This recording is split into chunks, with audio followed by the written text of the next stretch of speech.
What the fuck? What was your initial reaction to that clip? Was it fear, surprise, anger maybe? I believe that 2-second clip encapsulates the feelings felt by Ready or Not players about half the time. Throw in the comments what your initial reaction was and see if people agreed with you, disagreed with you, and if you don't have any initial reactions, just throw your favorite number between 1 and 10.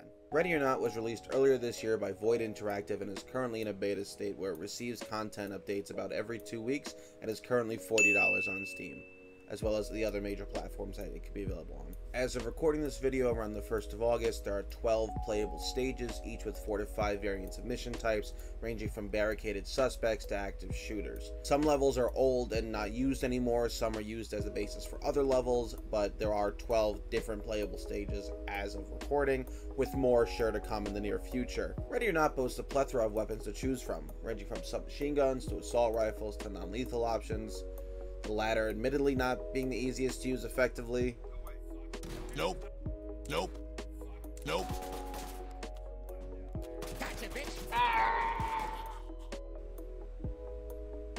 Yikes.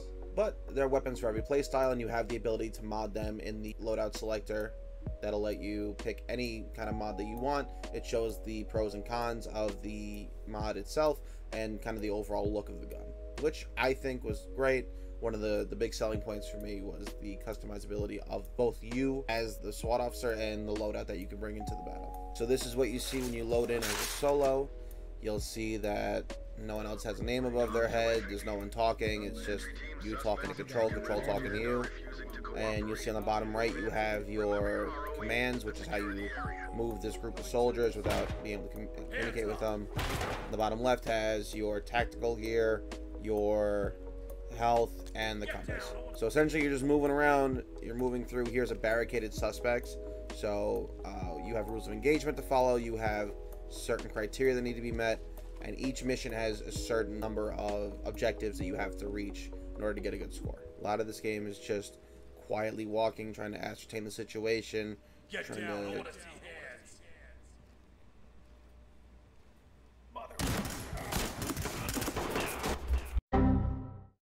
The top 3 things that I liked about the game and the 3 things that I think could use a little more improvement. We'll go in the order of pros to cons. So the top 3 things I think this game does amazingly. Let's go. The public party option, like finding a party, super quick, super easy, and I've joined about 3 or 4 or 5 in my time. I stream it on Twitch. The link's in the bio if you want to come watch me do some of this live. That option and that functionality works great. I haven't had any negative players. They've all been super cool, super chilled to talk to, and it opens up a different side of the game that I'll talk about a little later. It's not this super tight chested police simulator. It's not that side of the game. Sometimes it can be, but what I think this game does super well is it balances the dichotomy of being this super serious, super by the rules, gritty, emotional experience, and just dicking around with your friends or people that you meet sometimes. I'm so mad I lost this footage. I was playing with one of the groups that I played with. The funniest things we did was the guy fell off the map, and we just watched it through his perspective. We watched him just try to run around the map off the side of it. It's like the antithesis of what you'd expect from a game like this. You know, and a couple missions later, we turned it up and we tried to, you know, I guess role play for real what it would be like to actually do the mission, and it was a completely different experience. When you're in a party with someone, if it's not someone you know, you still have that, not emotional connection, but you still try to protect them if there's a situation in which you need to. Maybe that's just me, but that's how I came about it. It's how I felt about it. The second thing that they do really well is the gunplay and the gun feel.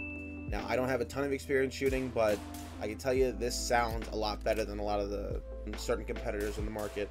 Not saying anything. Apex, which I know isn't based on their gun sounds, but gotta stir up a little controversy. Listen to this. Tell me this doesn't sound amazing.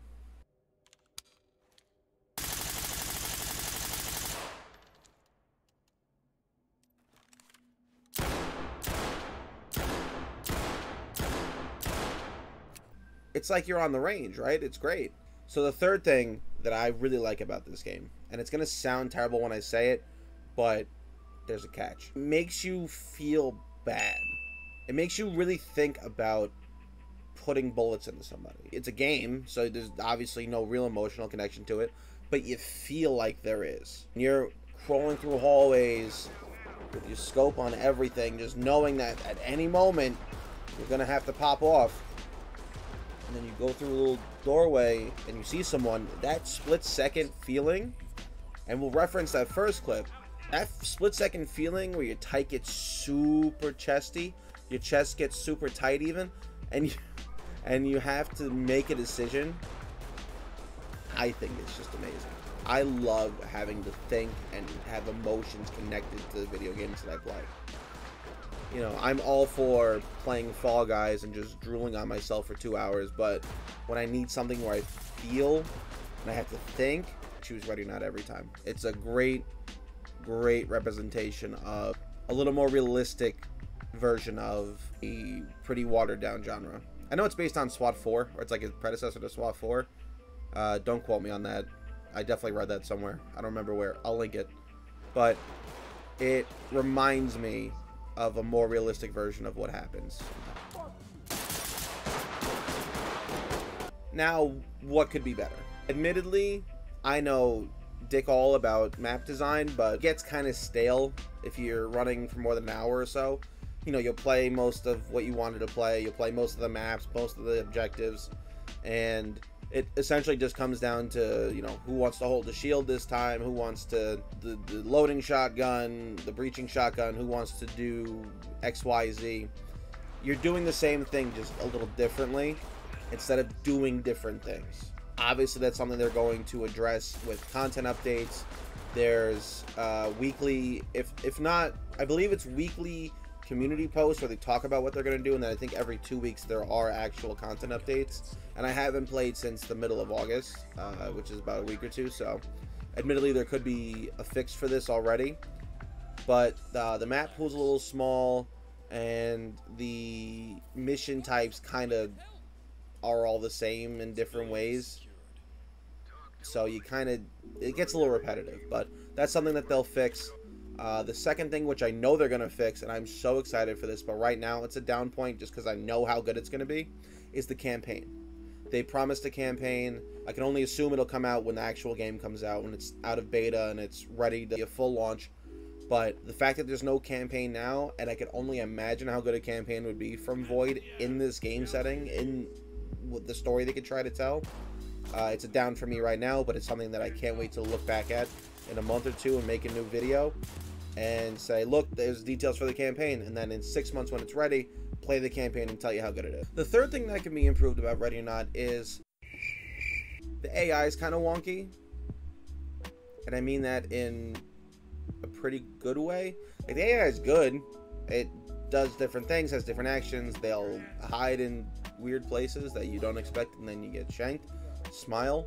Didn't happen to me ever. Smile. But it just could be improved, and I think that's something they're working on in the post, and that's definitely something they're taking an aim at, is improving the AI, making it act a little more human-like versus just a murder bot, which that's what they are essentially. But that's what I'm most looking forward to them improving. Not exactly down points about the game, but it's just something that, when improved, will 1,000,000% improve the game and make it, I think, a must-buy if you enjoy games like in that kind of genre. Currently, is it worth $40 on Steam?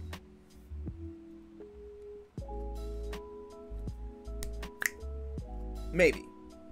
I know it sounds like a non-answer, but maybe. It's worth it if you enjoy this type of game like I do. You know, I love these more tactical, more meaningful, emotional shooters. It's just what I like. I've always liked stuff like this. That's why I prefer a game like XCOM, which isn't a first person, like you're not actively shooting, but, you know, it requires more thought than playing COD. And if I get canceled, sorry. It's also worth it if you have a group of friends to play with and you're just looking for something a little different where you can take it seriously and kind of joke around. If either of those are yours, then I think this is a good time investment. However, if you're looking for a fully fleshed out experience where it has 20, 30, 40 hours of content currently, then I don't believe this game is for you just yet. I would take a look back in 2 to 3 months, or if it ever goes on sale. Because I believe this is a game that most people should play, but I just don't know if now is the right time to jump in.